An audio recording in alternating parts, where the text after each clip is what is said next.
Good evening, everyone, and welcome to you. As always, it's lovely to be with you all. Wasn't sure if I was going to be able to make it tonight, but I say my prayers. I say my prayers, and through prayer, God supports me. God supports us. Yes. And so, just a couple of announcements. I want to let you all know that next Sunday, June 4th, I will not be offering satsang. But, as always, it's good to just hop on Facebook and just check it out. Last week, I said I was going to be gone, and, life changed and I was able to show up. And then just so you know, in the month of June, I'm going to be missing a couple of different satsangs. And so I'll post it all on Facebook. But June 4th, I should not be here unless there's a wild change of events like last weekend. So, anyways. And then also, I want to invite you all to the Kripalu retreat, July 16th through the 21st. It's going to be a wonderful, wonderful time to come together, to meet in the spirit, to meet in the heart, to meet in a place of great love and spiritual depth. Okay. Well, let's do this. Why don't we close down our eyes, opening our hearts, inviting the grace of God to be with us.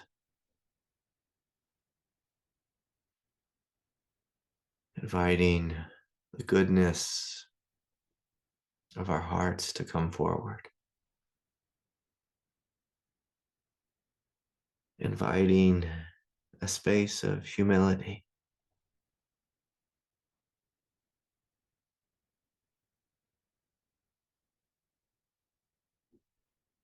And welcoming this moment.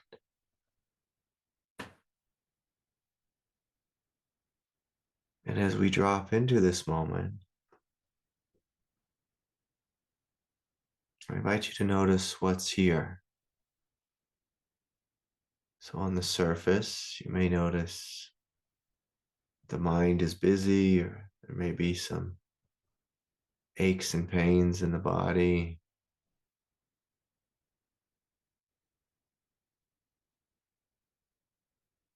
But I invite you to look deeper than this. And deeper than a busy mind or busy than aches and pains is, you may see the root of a busy mind, or the root of some of your pain.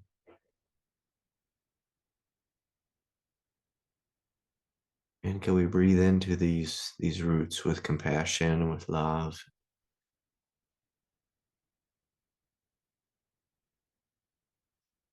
A gentle sense of kindness.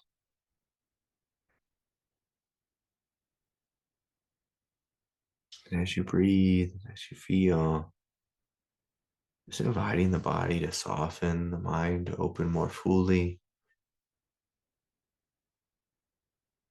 consciousness to awaken out of any form of egoic slumber.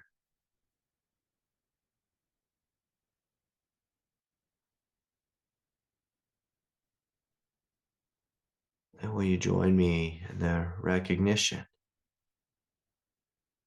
of that which is good and true and beautiful about your nature? The recognition of that which is good and true and beautiful about your nature. And often we're not going to find this in our thinking mind. If you want to find your beauty, well, please join me in the space of the heart.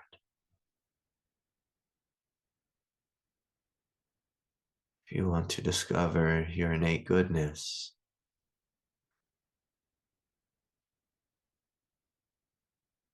please join me in the space of your heart.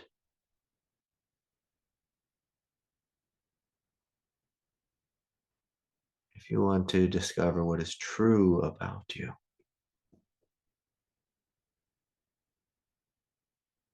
true, we must go inward in a deep way. On the surface, things come and go, things are transient,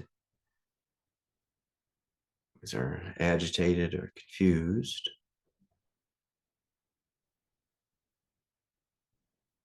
But as we journey inward,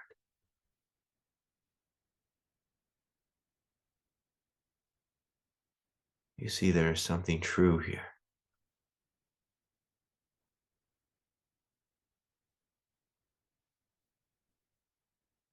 And so let us soften further still and diving deeper into the space of your consciousness, the space of your divinity.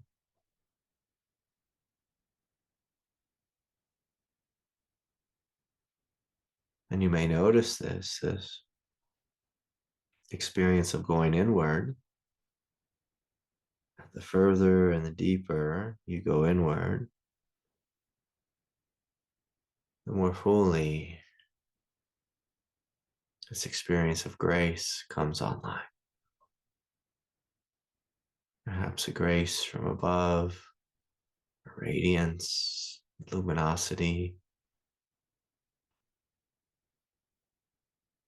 I even feel a heat, a burning, like a brilliant light awakening.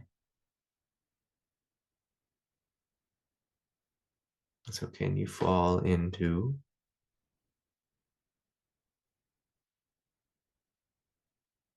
the goodness of what you are, the depth of what you are, the beauty of what you are? And as you fall into this space,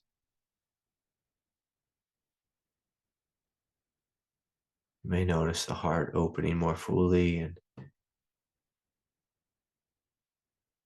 this grace flowing through you, flowing down into you. This grace coming into this room, this moment.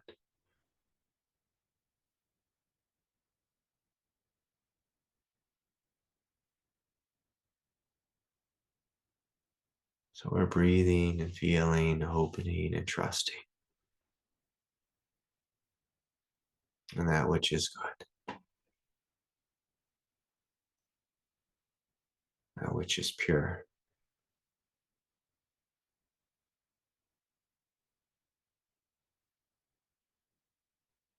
that which is holy.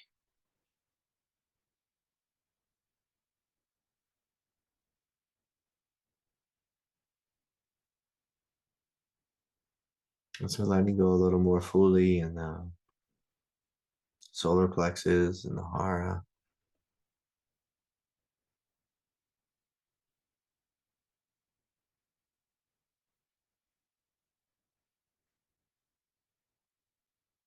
Inviting this grace to deepen,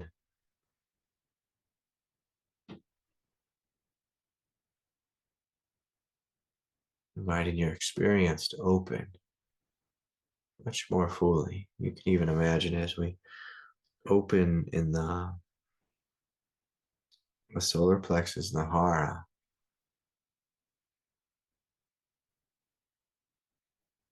almost as if you're opening into the earth.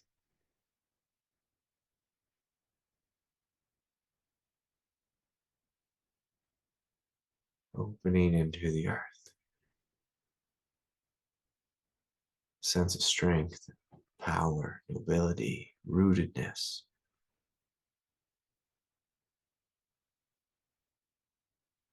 opening into the earth.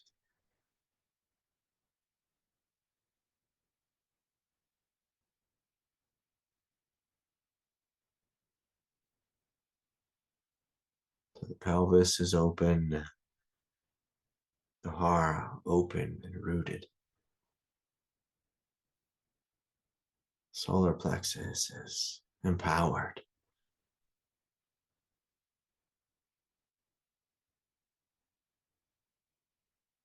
And the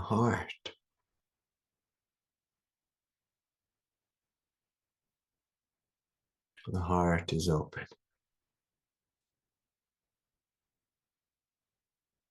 Again, with each and every breath, we breathe, we feel, we open.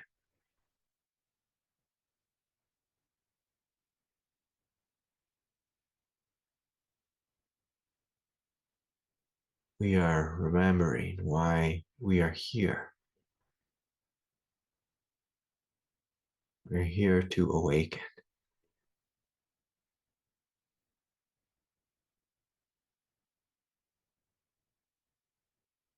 To the depth of our being.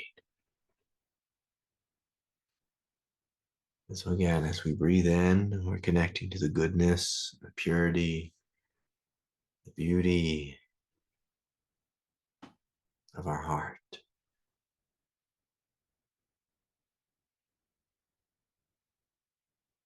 As we breathe out, we're letting go of that which does not serve us.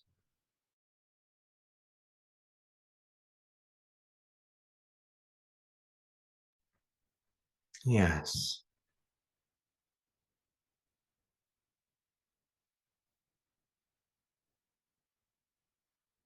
Solar plexus is empowered. Hara is deep and wide.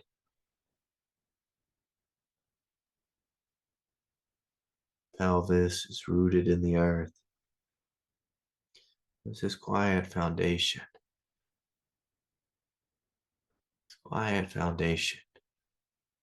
of awakened presence.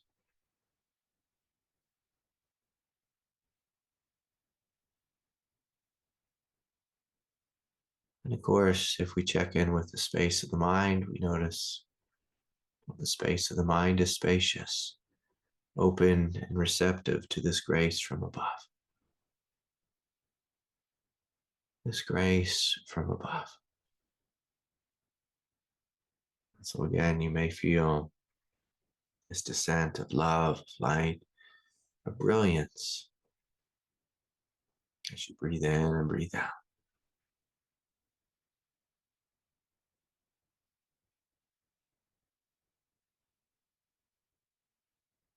And so I'd like to welcome you all to Satsang. Welcome, welcome, welcome. Yes, so lovely to be with you. Yeah. And so tonight, I'd like to speak about prayer and how to pray. How to pray. And, this is an interesting, kind of an interesting world that I work in because, from we look at labels, I'm often put in the category of a non-dual teacher. And non-duality, in one sense means that there's only one. So not two. And some of the real strict non-dual teachers, they won't speak about God. There's always this sense of just resting in awareness, and when we rest in awareness, we become God. We are God. And there's, of course, a great truth to that. And I don't want to get too much into the philosophy or even speak about the experience of that. What I would like to speak about is just the experience of being human. Being human, when we're not fully 100% resting in Buddha nature in every moment of our life, which I've yet to meet the person who is like that. As human beings, we live in this paradox of being both divine and, well, mammals, both divine and human. Well, what is human? A human being is basically a mammal with a heart, the opportunity to connect to God, the presence of God living through us. But as human beings, we have minds and we have bodies. We have minds that get confused. We have bodies that get confused. I myself was very confused this last week. My allergies just kept getting worse and worse and worse. Till one afternoon, my allergies were so bad. I said, "My gosh, it feels like I just smoked 20 cigarettes all at once. Is this really allergies?" And it dawned upon me that I was gifted again with the COVID virus. And so anyways, kind of recovering from that right now. But this world, I mean, sometimes people come along and they kick dirt in our eyes, sand in our eyes. And sometimes we get really sick. Let's have some fun. Sometimes we get really old. Really old and really sick. Sometimes we're really young. We think we know everything. Sometimes people leave us. And sometimes, like I had a good friend. He was quote unquote enlightened. He told me one day, he said, "Craig, I just inherited all this money. I'll never have to work again. Never have to work again." And then,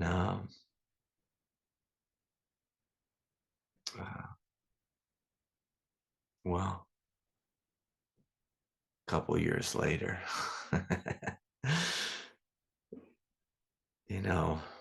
all the money was gone. All the money was gone. And so, being human, again, it's confusing. And the gift God gives us with being human, like the doorway, the tantric doorway that we can enter to reconnect with God, is humility. When you think in that word human, we would know how to be humble. But often we forget, we're given such powerful minds that sometimes we forget that our mind doesn't have everything figured out. Sometimes we believe in the arrogance of our mind. By the arrogance, I mean it thinks it knows. It thinks it knows. Again, I laugh a little bit at myself. I'm saying, boy, my allergies are getting to be really bad. And they were getting really bad. But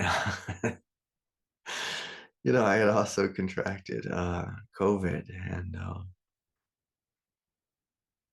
and so again, it's easy to be confused. And with humility, it's this doorway. It's a doorway of openness, a doorway where we admit, I don't know. I don't know.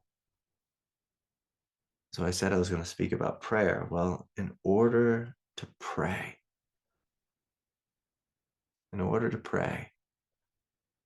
we have to first admit, I don't know the way. Now, often when people pray, they're making demands of God. God, I need you to do this. I want you to do that. Do this, do that. Change my life, fix this thing. And so with prayer, before we place our demands at the feet of the Divine Mother, before we start bargaining with God, which, I don't recommend either. God doesn't bargain with us.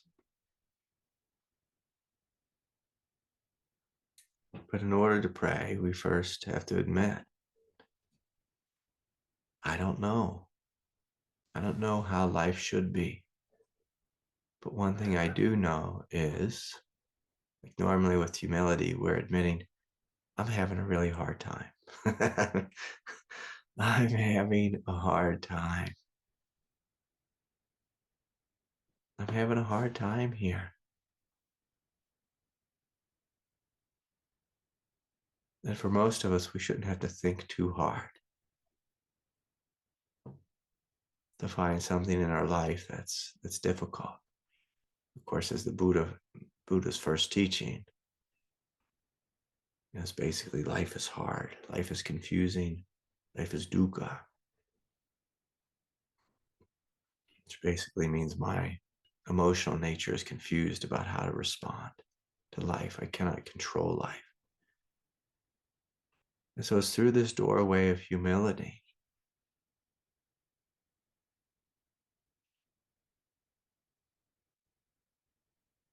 that we connect to God.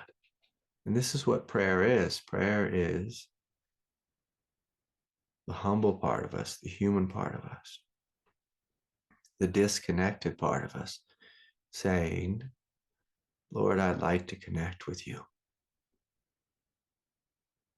Now, I've never been on the Tinder before, but somebody tell me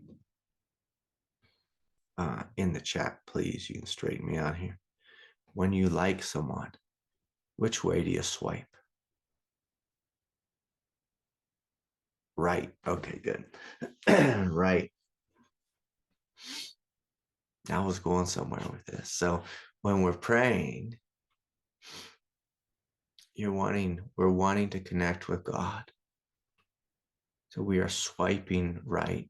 That's what we're opening to God. We're swiping right. We're saying, I want to connect with you. I want to connect to the intelligence of the universe, the love of the universe.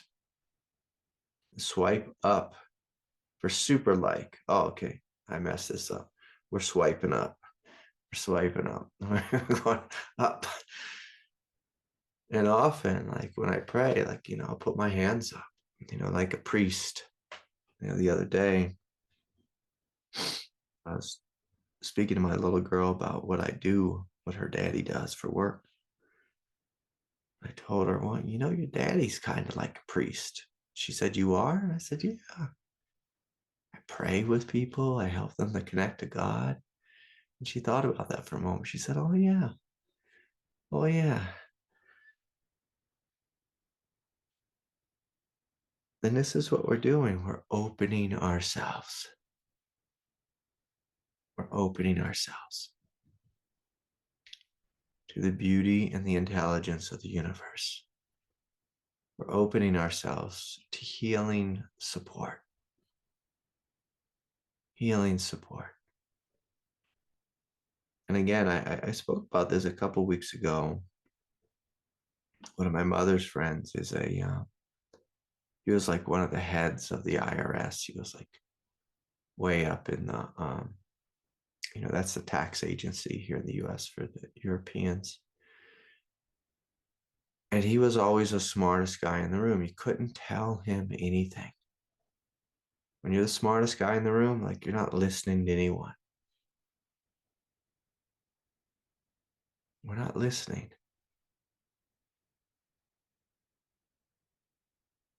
We're telling everyone how it is. And when we're praying, we're doing the opposite. We're opening ourselves to the smartest guy, smartest presence, smartest gal, the Divine Mother, not in the room,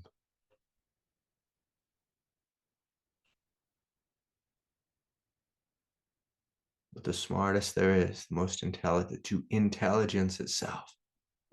That's what we're opening to, is intelligence itself. And often one of the wisest prayers is asking the divine to give you strength. And most people are saying, God, I want you to do this for me. I want you to come here and fix my life, God.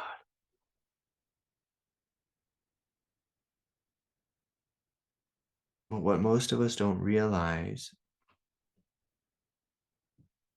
is that life is God. That life is God. Your path is God. Your struggle is God. Your struggle is the path. And God created this struggle. Created this struggle so that you could learn and grow and develop a certain particular spiritual quality. You know, sometimes we're thrown into hell or the dark night of the soul. And often the prayer is, God, in this now. But a wiser prayer is, Lord, give me the strength to walk the path that you have laid before me. Give me the strength to come into alignment with your will. Give me the strength to come into alignment with your will. Give me the strength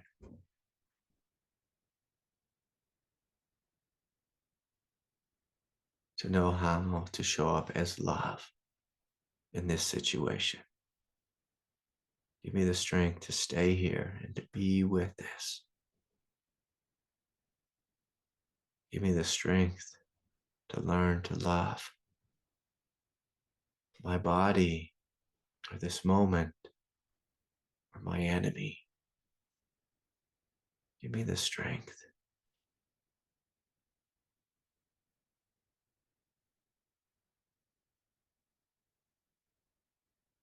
Help me to discover love in this moment, in this difficulty. Help me develop patience to deal with my children, my neighbor, my parents, this affliction. And so with prayer is very similar, almost identical in the way that I teach. With meditation, is we are opening to divine qualities of strength, of love, of compassion, of truth.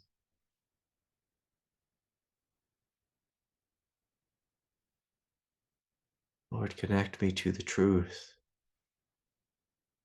to the truth. Give me the strength to carry this cross.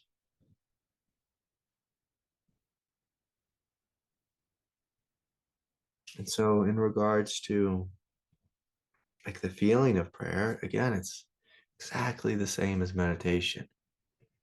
We come into our heart. We have a sense of humility, a sense of surrender, a sense of opening to that which is greater. This is how we pray. We're opening to that which is greater. We're not going into the prayer circle, the prayer room, not walking into the temple saying, I know better than God. This is how life should be. I want the life that I used to have, and I don't want the life that you have given me in this moment, God.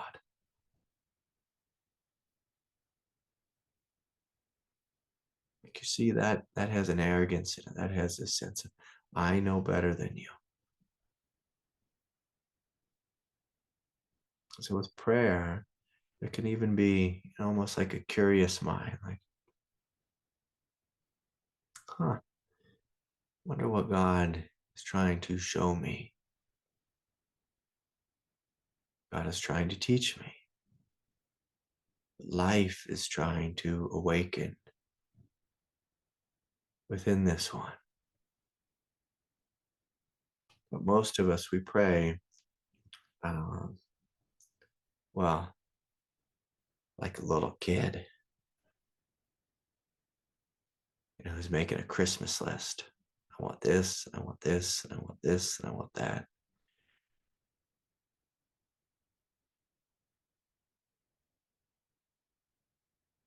I want. Again, it's human to want. It's human to want. And being human's hard. Being human is hard. But the program within the human body, the human mind, when things are hard, we want to feel better immediately.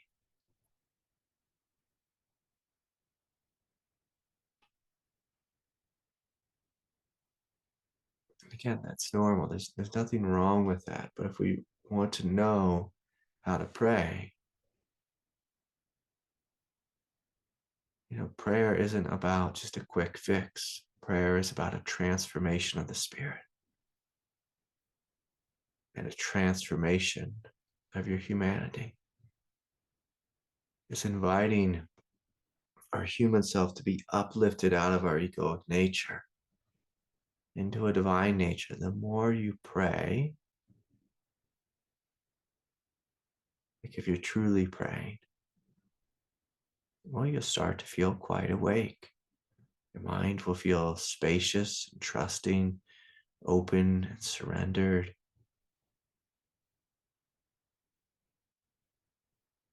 You begin to feel these flows of grace within your consciousness. And it's hard to tell where you end and God begins. And so when we truly pray in a radically humble and open way, it actually transports us into a realm of non-duality.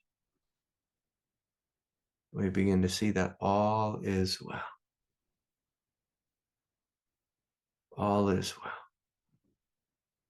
Even when, in a human way, it's not. In a human way, a lot of times, life is not well in a human way. But through prayer,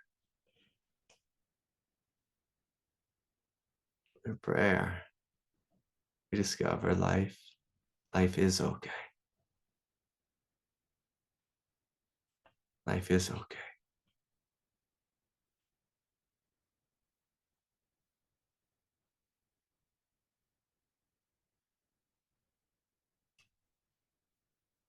Oh, I can remember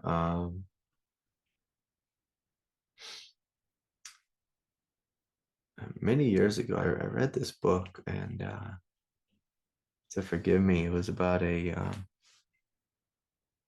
Russian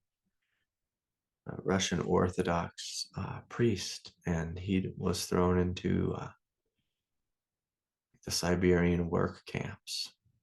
It was basically a concentration camp, and I think under Stalin or Lenin, one of those fellows, and they were in Siberia. It was middle of winter, and I think it was like something crazy, like 40 or 50 below zero, just absolutely freezing cold. And the father, he done something to upset the guards, and what he was doing was he was being very compassionate for one of the other prisoners in the camp. And so they put him out in these there was a number of them that they basically sent out in the cold and put him in this little shack. And after about 12 hours you'd be frozen to death. And so the soldiers sent it's like 5 guys and the priest out into the shack. And And the Father sat and prayed and prayed and prayed. In his prayer, he was connecting with God, connecting with grace.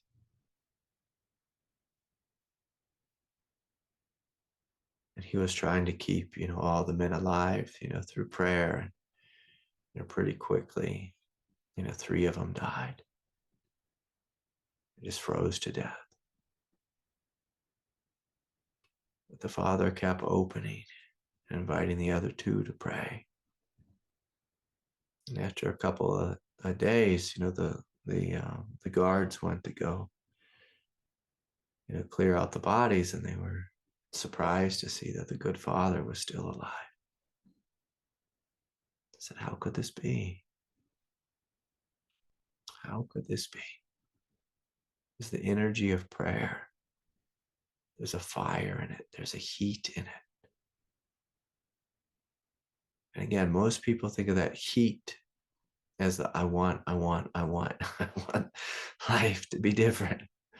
Sometimes prayers can sound like complaining. Complaining can have a little bit of heat in it. But the heat was the brilliance of the Father's heart, opening and connected to the grace of God. And so when you're truly praying, you notice there's a fire there. If you go to a good Christian church, Catholic church, I guess good, any kind of church, that has prayer as a form of practice, there's a holy fire there, a holy fire. Every time, I can say this about a mosque, every time I've entered a mosque, there's a holy fire there. It's right in the center is this holy fire. And is the fire coming from God? Is it coming, from the practitioners? And the thing about prayer, it's a meeting of the 2. It's a meeting of you and God, of us and God, us and the divine. It's a meeting, but not a meeting of the minds. It's a meeting of the heart. A meeting of the heart. And so the number one thing with prayer is not us getting what we want. The number one thing is the connection. The connection. Normally,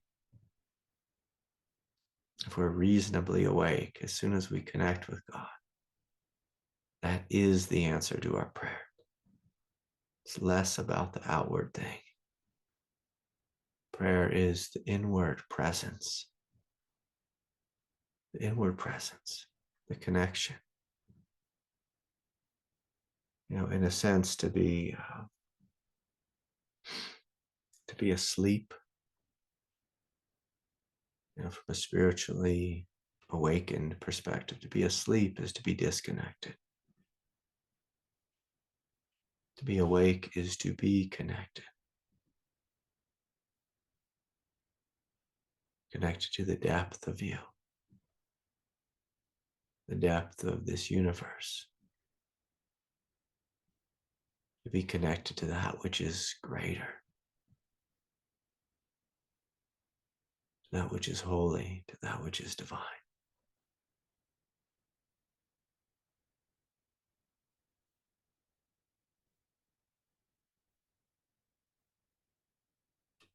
And again, just to play around a little bit, like if you want to ask of something from God, by all means, please do. But it's important to connect first. To connect first. To come into unity. To come into direct recognition of the Spirit. Your Spirit, God's Spirit, the Spirit. And then if you want to ask for something in a childlike way, Say, Lord, will you help heal my body? Will you heal my mind? You give me the strength to be with what is. You'd help me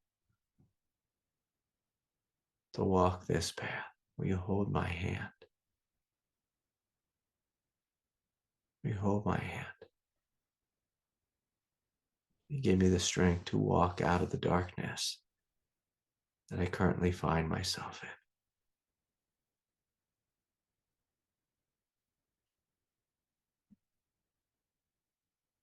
in. And I would really like this car. I would really like this car. It's a funny thing. I think people do pray for cars. Uh, Pray for cars, pray for money. And, you know, it's okay. Like as human beings, it's part of praying is just admitting from the beginning, I'm a child. I get confused. I get lost. Sometimes I want things, God, like sometimes I want things. And, like as a parent, when your kids just want things, you kind of lose respect for them. I want. I don't know, like a lot of people probably don't remember this. There's this great scene from Caddyshack, and there was just like this bratty kid, and he was going up with his daddy or his grandpa. I can't remember who. It was his daddy, and they're going up to the concession stand at the golf course. I want. He's like, I want a steak sandwich and a steak sandwich and his dad was like, you'll have nothing and like it. It's like the more we want, the more we beg. Like often the less our parents, in this case, we're speaking about the divine parent, respects us. But the more we are willing to give of ourselves,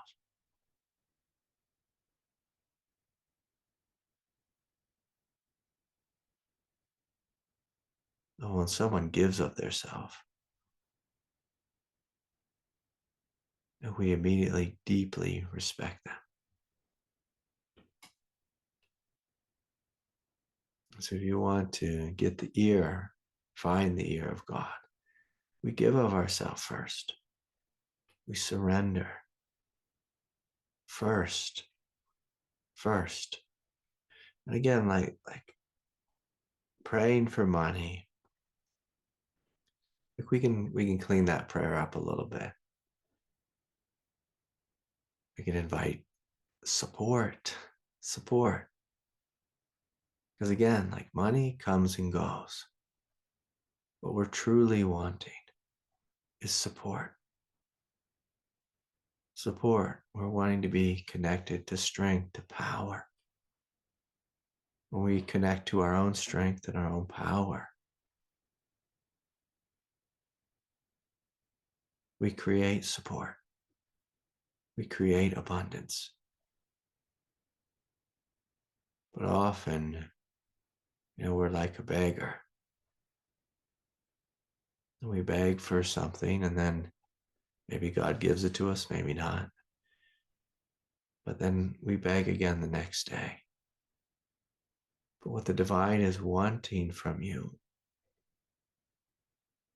the divine is wanting us to grow up, to grow in divinity, to grow in strength, to grow in power, to grow in light.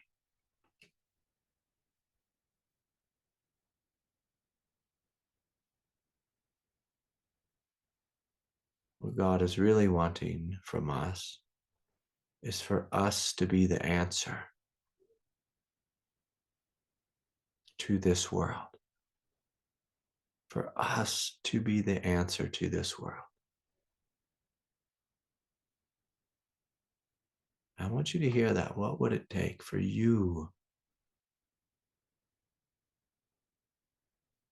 to be the answer?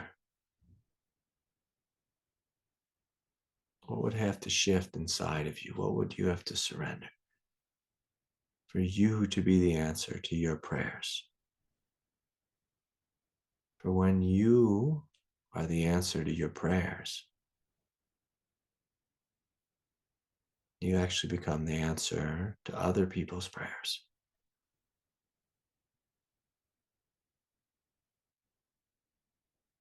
And God uses you to respond to life.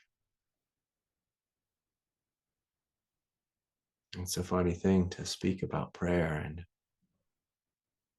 and which again could seem like such an egoic thing of me wanting. It's like one definition of prayer is me wanting,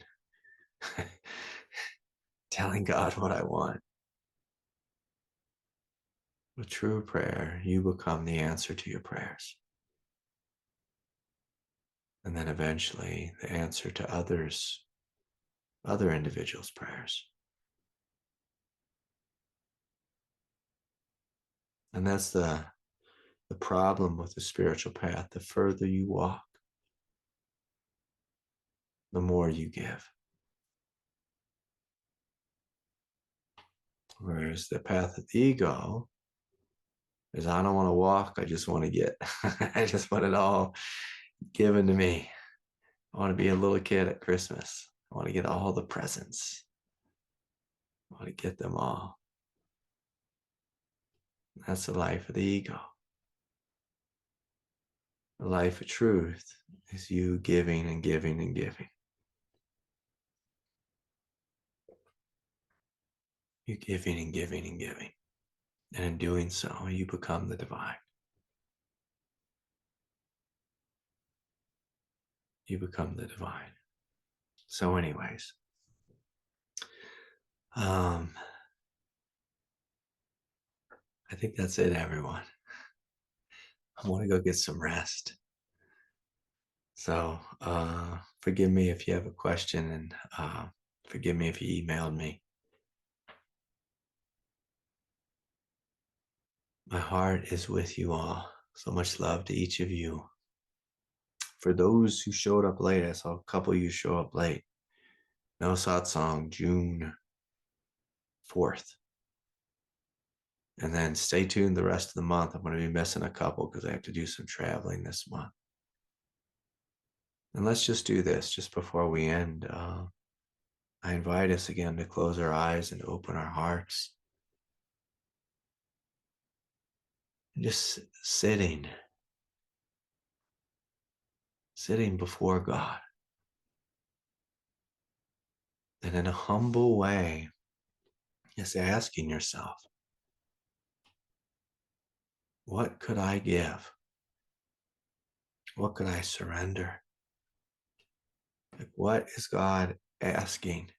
What is life asking me to surrender? Whether it's an aspect of ego or a part of us that maybe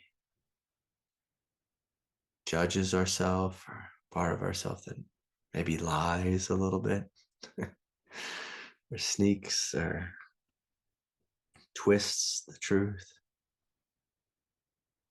Part of ourselves that is attached to our own arrogance, or our own thinking we're better than. And so I just want you to feel into yourself and just asking yourself in a humble way, would I be willing to surrender my judgment, my lack of faith, my attachment to confusion? It's a big one for a lot of people. Being attached to being confused. My anger, my vengeance, my righteousness.